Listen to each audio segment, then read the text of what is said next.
Who was your first artist that said I want to be the in? Jonas Brothers. Oh my God, I Which remember is like seeing that. nuts. And I then- thought this was AI. Oh yeah, everyone was like, this is edited, and I was like, guys, if you really think I'm good enough at editing videos, Yeah, like to do that. But yeah, no, and I remember texting Elizabeth being like, hey, we might be, how do you fancy about filming with the Jonas Brothers? And she literally was like, are you out of your mind? Like, we have to do that.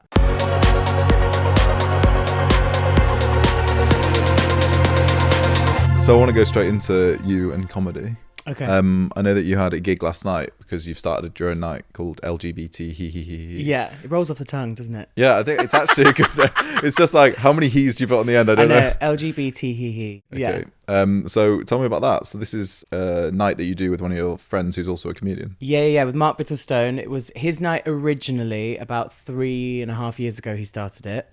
And then we've been sort of working together in comedy for a couple of years. We did a split bill show in Edinburgh together a couple of years ago. And then, we've been running that together for about 2 years now, 2.5 years. Basically, the last 3 years has just been me being like, just saying yes to everything and just being like, yeah, why not? I just said, yeah, let's do it. And then it's been wonderful since then. Great. So we're both doing separate shows this year. We did separate shows last year, but separate shows this year. We're both doing like big hour-long shows separately this year. So would you say that comedy is something that you've always been interested in, even as a child? I've always, I feel like being funny was always kind of a social survival tactic. I think I've always been aware that I was more feminine or camper or not as good at sport or anything like that in like social situations. I feel like groups of kids that I was hanging out with, whether they were like family friends or trying to navigate school, I was always like, how am I gonna get through these situations unscathed? And it was usually to make everyone laugh. So I feel like honed those skills quite early on. And then so you were known as like the funny one at school. Or probably the annoying one at school. No, the funny one to my friends or the annoying one to the teachers. And then I did musical theatre for 10 years. Oh yeah, you went to Guildford, right? So I went to Lane Theatre Arts, which was the 3-year course. And then a year later, basically at Lane you get a national diploma in musical theatre, which in some areas of the world means something, and in other areas means absolutely nothing. And I was having a bit of a crisis a couple of years later, and you can top that up to a degree. So you basically do like a kind of distance year at Guildford, and you can make it a degree, which again still hasn't been the most useful. Having a degree in theatre doesn't do the most for your careers. But yeah, so that's what. So then I was sort of like, I remember I love making people laugh. I think it's like just such a great way of connecting with people and building relationships if you can make each other laugh. But then also I'm very shy in new situations. I really get very timid and very quiet in like if I meet a big group of people or in a room of strangers.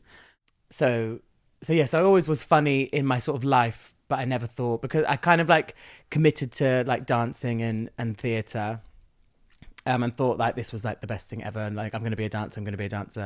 And then even maybe in my mid-20s when I was like, I kind of wouldn't mind. I feel like if I tried my hand at comedy, I'd do well. It almost felt like I was so committed to like dancing that like if I changed lanes, it would just be too much of a upheaval. And I was like, oh, I've done like X amount of years committing to dancing now, like there's no way I can like go back to the bottom of a different ladder, or like swap one unstable career for another one. When I told my parents I was like, I'm going to do comedy now, they were like, they were like, oh my god, what's next? Please just be a teacher. Like anything.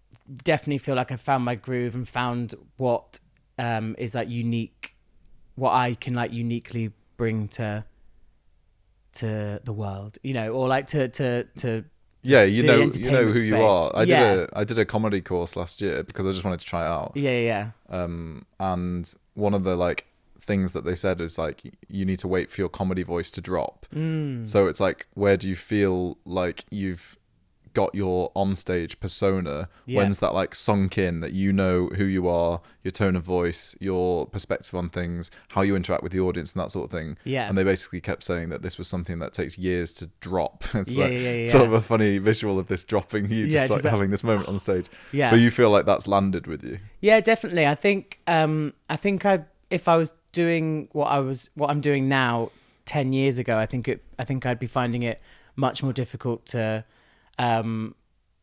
connect with people, much more difficult to find material. And when I like first started putting content out and sharing my humor, I remember thinking like, this makes me laugh and I like the joke, and that's the most important thing. And if no one else likes it, then that's fine. What's been so nice is that everyone's been like, oh my god, I've shared this in my group chat, and like me and the girls or me and my friends love this, like you're so like us, or this is like such our humor, which is so nice. So I feel it like kind of brings I feel I'm trying to just be me, and I'm not trying to make anyone laugh that doesn't want to laugh, kind of thing. I'm not and if people don't find it funny, then that's like totally cool. There's loads of other comedians that you can go and find, I think. What you're so good at as somebody that likes your content is you're so good with your videos online at like finding the minutiae about everyday situations. So like those sort of looks and those glances and that sort of, like you've done videos on like when housemates do this and XYZ or whatever, but you're very good at like bringing something which is very relatable, very day to day, and making it so funny because everybody knows what you're talking about. Everybody has that housemate. Everybody knows that parent reaction, and that sort of thing. So you must just have a really good eye for knowing what's funny out of the ordinary. Yeah, I hope so. I think so. Again, I think like it's just come from, chatting to friends about things, and when you have like a private joke that's like not funny to anybody else, but like, I think you can find something universal in the everyday. So would you say that you were, going back to like when you were younger, were you just like a funny kid in the sense that like you were like a bit of a class clown and making everybody laugh all the time and that sort of thing? I was a class clown to the point of getting in trouble for suspension. Never got suspended, but definitely got Chris has far too much fun talking and entertaining his friends than actually doing his work. Always. I remember on the playground. Do you remember Alistair McGowan's Big Impression? No. It was like Alistair McGowan, that name. Yeah, it was like an impression show. It was like a kind of sketch show, but he's a comedian. He used to do these amazing impressions of like, current people in the culture. And me and a couple of friends at school used to it was on Friday night, and I'd like memorize the whole TV show, the whole 30 minutes, and be doing all the impressions on the playground in school on Monday. And just like recount, like performing like the Ruby Wax impression, like to everyone. But I love that you have the confidence, like, that can get drilled out of you as you get older, especially if you're gay, because you feel scared to be camp and scared to be feminine. And I always found solace in girls when I was at school. Like I could be always. Like definitely my funny self around girls, whereas with the boys I was like a stone. Were you the same with everyone, or would you say that you had your safe people at school? It kind of depends, I think. I went to a few different primary schools, and I feel where by the time I got to I went to 4 in total, and then by the 4th one I remember coming in like in year 5, and I remember that was the first time I was like, I remember like some of the boys were not bothered, they were like, oh, here's Chris, like obviously not as interested in sport or not as good at it, and like obviously talking the way I did and acting the way I did, it's probably quite obvious. I used to get embarrassed about like reminiscing about being younger and super camp and dancing around and Barbies and all that sort of thing, whereas I don't know how you feel. How do you feel like reflecting on that younger version of you? Because I don't know, did you ever have like a time when you went, oh god, that's like, you retreated, or have you just been performing and being funny from then till now?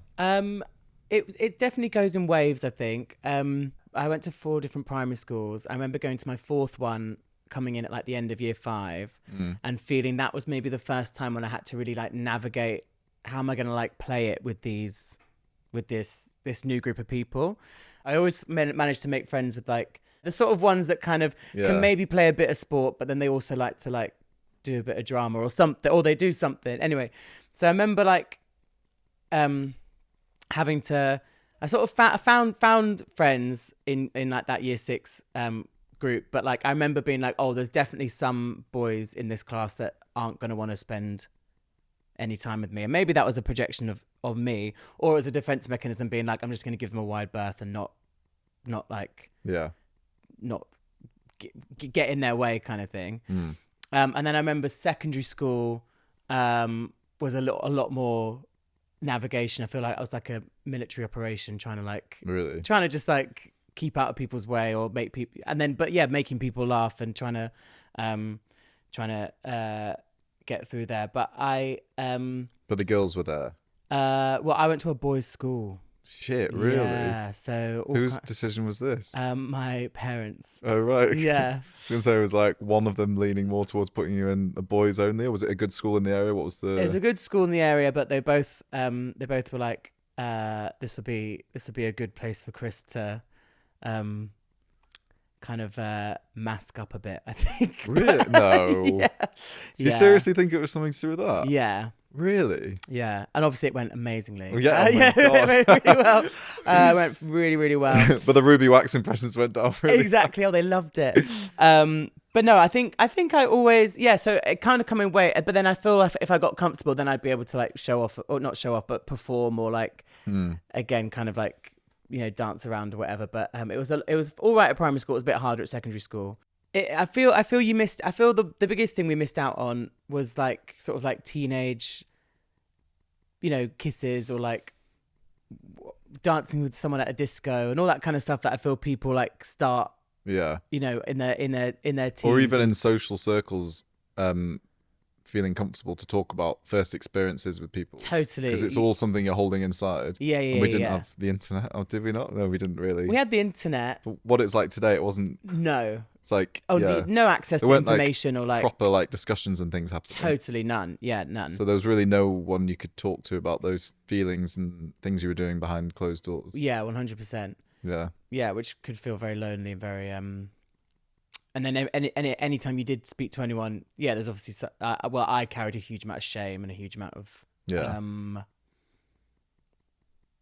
just everything being so secretive. And I think that's something that's really manifested in my adult life, is I can be very communicative and very emotive and descriptive about loads of things apart from my in relationships and my like feelings. I find that very difficult to talk about. So yeah, let's talk about them now. what was it, part 2, therapy. Yeah. Going back to comedy, your life online, TikTok is blowing up for you in the sense of like you've been really successful and continue to be on videos. So what was the start of you kind of noticing you were going viral online? It happened pretty swiftly from starting to post. My first like character was a millennial locked down in his parents' house, which who knows where I got that inspiration from. Can't think. Where so it was like a millennial wrapped in like this blanket in lockdown, and I was like explaining to my mum, who was off screen, about tarot cards and crystals and things that a 30-year-old would be doing to help get him through lockdown.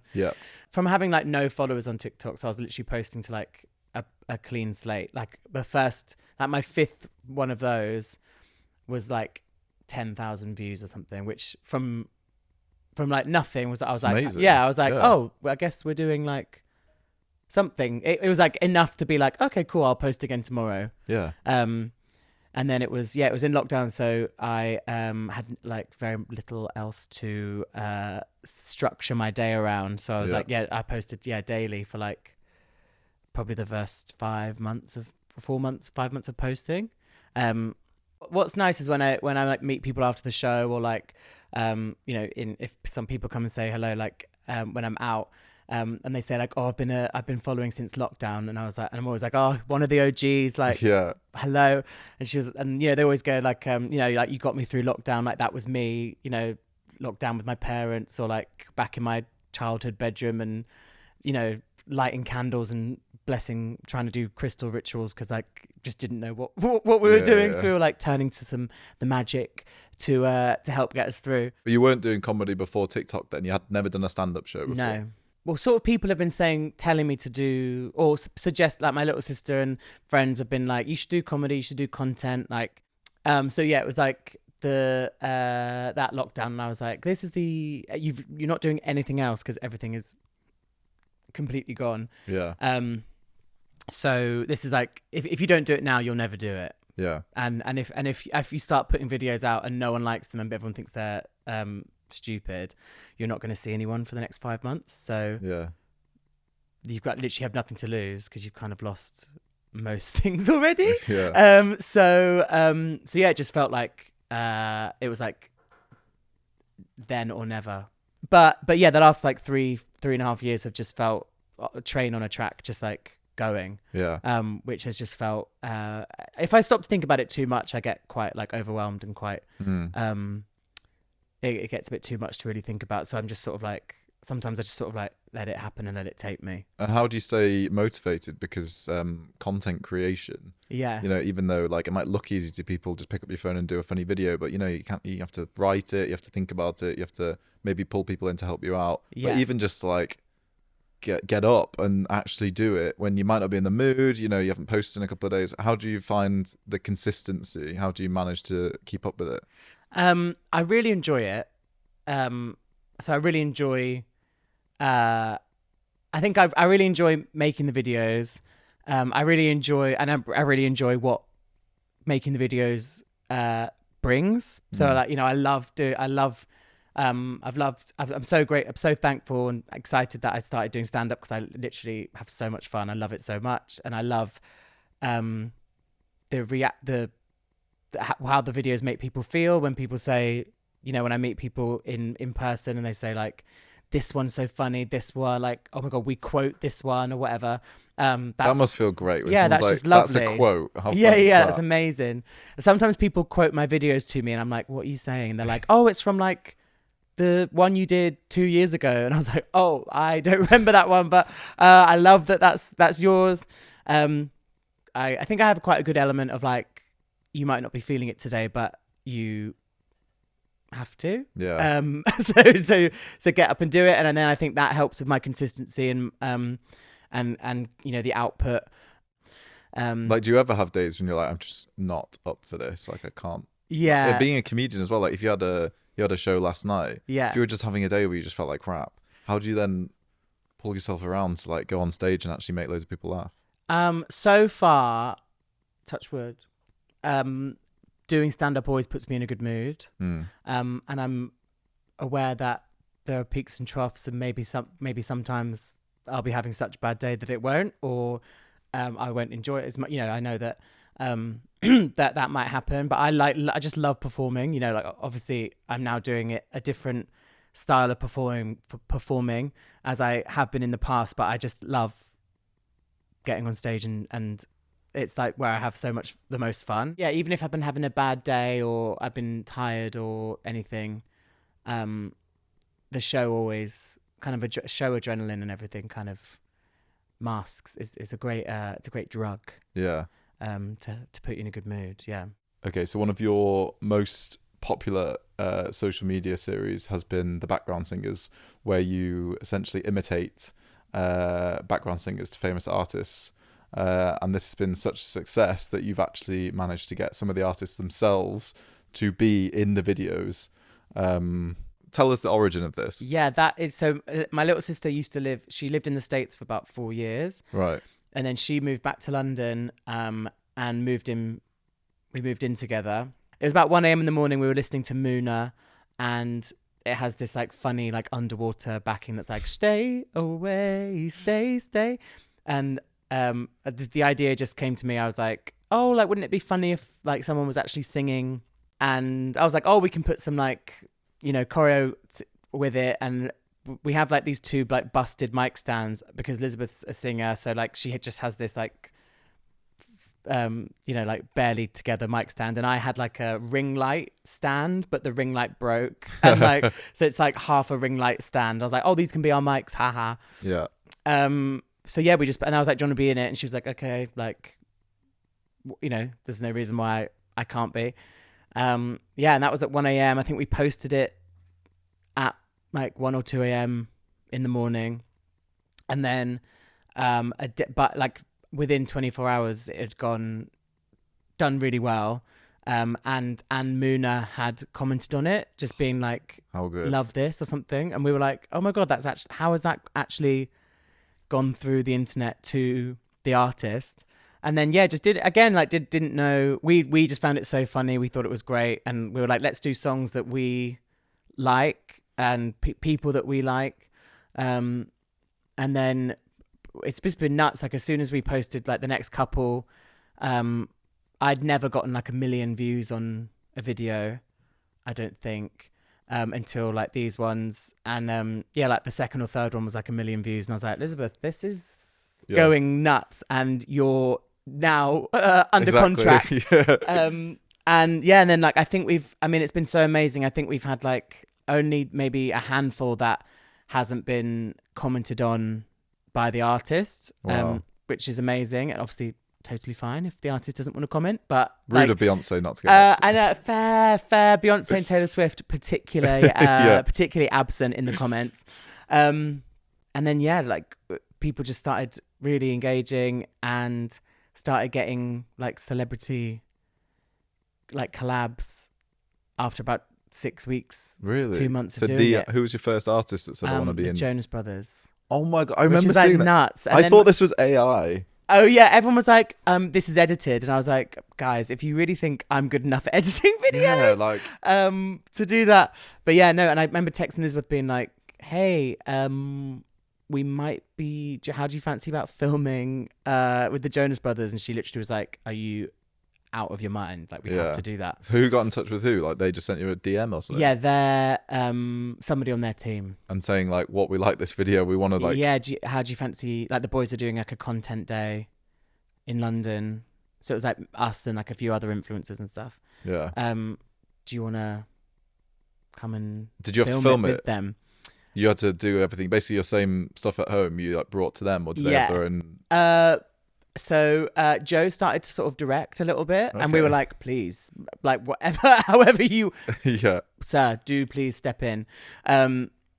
Because yeah, again, we didn't really know. Now we're quite good at being like, hey, we'll do this, and you know, it's just going to be like this, and that's how the whole day will run. But we definitely, the whole like filming session will run. But yeah, we were very much pretty starstruck and didn't quite know how to play it. And then also, like I adore that people love the bit and like love how simple it is and everything like that. But then like when you're like stood in front of like Gwen Stefani or like Shania Twain, who are like just like complete like legends, and you're like, we're gonna lip sync and step click behind you, and they're like, is that like, really? And I'm like, yeah, I know it's that's all it is. Have you done Gwen Stefani? Yeah. And does she look as good in real life? It's incredible. I can't get over how incredibly well preserved she is. She is absolutely beautiful. Yeah, she's not even like overdone. She just looks great. Just stunning. Wow, that must have been such a moment for you and your sister. Just unreal. Like... I had to sit down on a curb outside of the place after Gwen. Wow, I can imagine. I just had to sort of like take stock for a minute. But you're like getting, these are some of the biggest artists in the world, so who knows, like, you know, you could have maybe Beyonce or Taylor Swift, or who's your dream? Who would you love to do it for? Well, there are some choices, but no, give me one that you would love. I've said it on a few times, and I think it's like a bit cringe because I feel it's a bit thirsty, but I would love to do Kelly Clarkson. Okay, why is that thirsty? Only because I feel like I've mentioned her. That's been my answer for a couple of times, and I feel like she Okay. might be like, "Oh my god, go away." No, she'd be like all over it, surely. Like, I get it. Yeah. But no, that would be amazing. Yeah. Well, have you done like a Kelly Clarkson Uh, background singer without her? we have. You have, okay. Yeah, we've done a couple. And then does it just to really hammer home how much you want her? Yeah. No, I do want to talk about relationships and dating. Okay. And also, like, because you're a face that gays might recognize when they're out and that sort of thing. Are you single? Do you have a partner? I am single. You are single.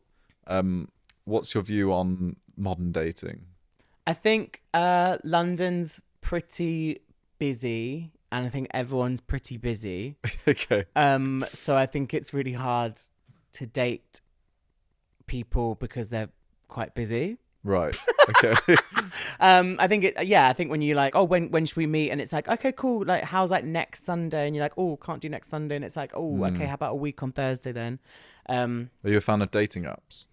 I go through phases. I feel like you go into them with quite a lot of like enthusiasm, and you like, you know, you can like be, it's good to get on them and have a little go. And then I feel like it like runs its course, and you need to kind of take a step back and then dive straight back in.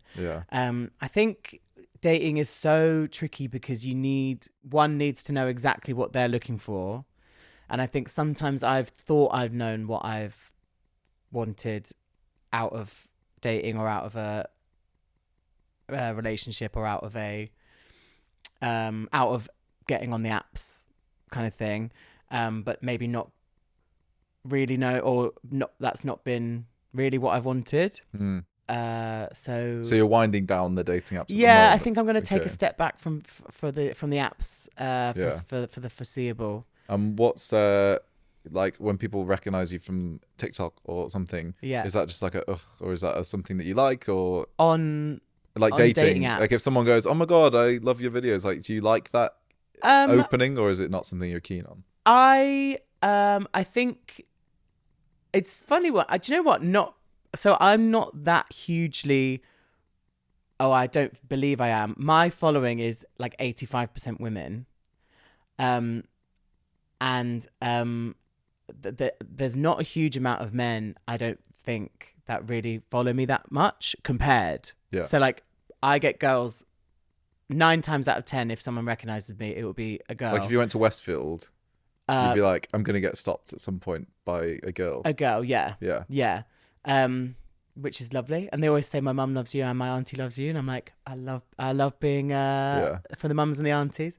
So it just doesn't happen that much. It's happened a bit more recently in dating, but it's just not something that's come up too much for me to really have like a strong I don't like that, or I do like that. I think if someone says initially like, oh, I obviously know who you, I feel if someone does recognize me, then that's a bit easier, because I don't have to be like, well, by the way, I do these silly things online. Where someone goes like, oh, I love what you do online, I'm like, oh, thanks. And then like you can like move on from that. Would you say that you're like big into clubbing and going out? I feel this is a very interesting time in my life, because I really don't like being hungover. I loved going out,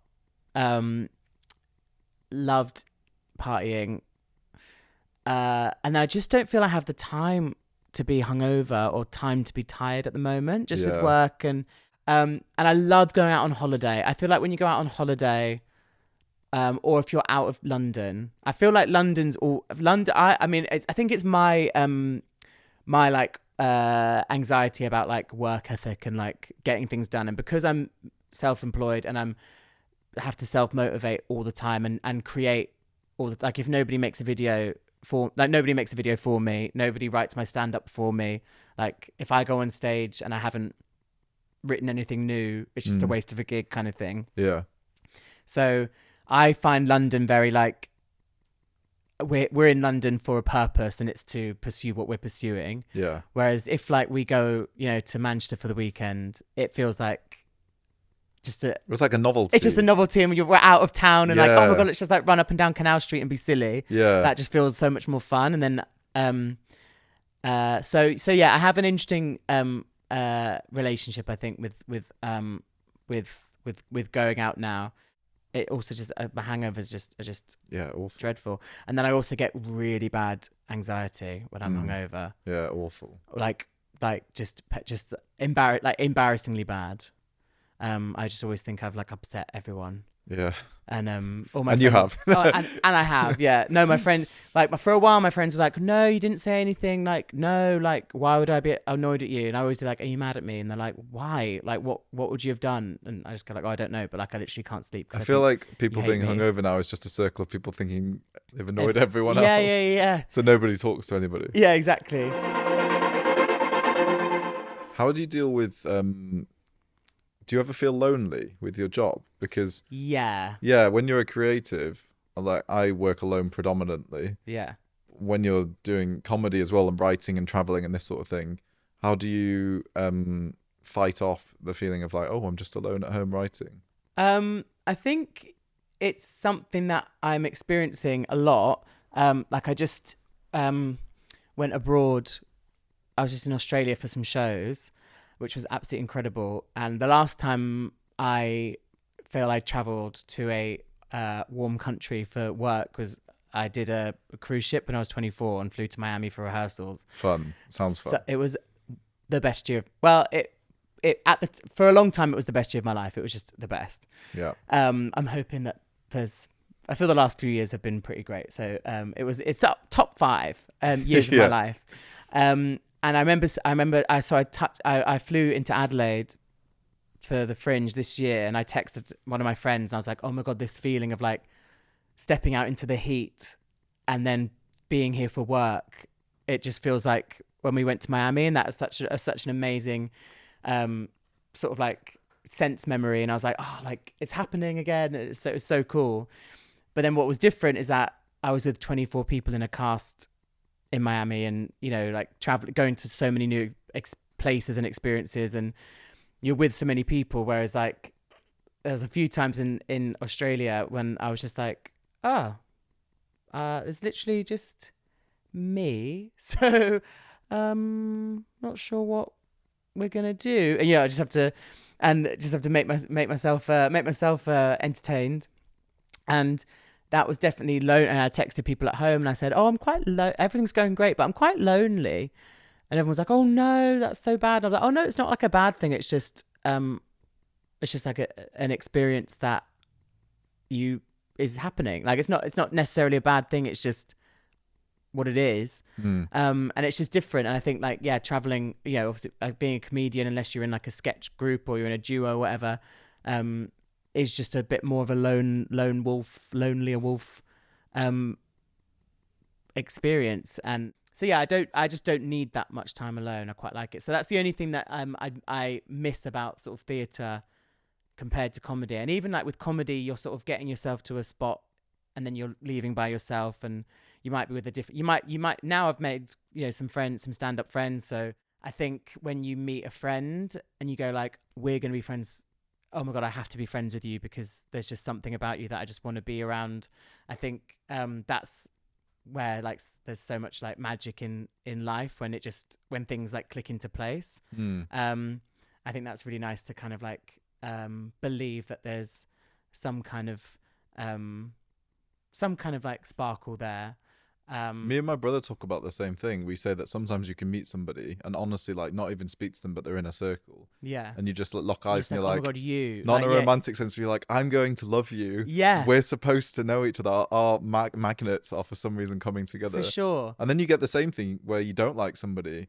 Not in like a hating way, but it's like I don't think you're for me. We're repelling in some way. I don't know why this is, but totally. Do you get the same thing? Yeah, 100%. And I think meeting in the jobs I've been in the workspaces I've been in, you just meet a lot of people. Like, being in musical theatre, you just meet people on jobs. You meet people at auditions all the time. When I was in fitness, you're meeting people. Well, I was on the front of house a lot, so that the people on front of house change all the time. Then I was teaching, and you meet new people every day. And then in comedy, I'm now meeting, you know, more comedians and more people all the time. So I think it's one of those things, I literally hate if you know, you know, but when you, I think that's such an annoying phrase, but when you know, with a person, you're just like, oh, I know you get me and I get you. It's often now when people like crack a joke or someone's comedy, I go like, oh my God, you're going to make me laugh so much. And I think I'm going to be able to make you laugh. Well, you can have, yes, the spark or the butterflies with a romantic partner, and I think the spark or the butterflies with a friend as well. Oh, totally, yeah. Yeah. But I feel like the friend thing, it's like rarer. Rarer maybe when you're... Because there's no like sexual attraction there. Yeah. It's more just like, we're going to be like really close. I need to know, like, I want to hang out with you. You're making me laugh and making you laugh. Yeah. So that's what's really exciting, I think, in adult life is when you meet people that you're like, oh, a new friend. Do you know what I mean? Yeah, definitely. Yeah, because it was also harder to come by when you're a bit older. Yeah, definitely. Meeting a new friend. Especially in London where everyone lives on busy. opposite sides. Yeah, everyone's busy, exactly. And opposite side. Yeah. All right, well, Christopher, thank you so much for speaking to us today. You are just as lovely and hilarious in real life as I suspected you would be. So yeah, thank you so much. Thanks so much for having me. This has been so much fun.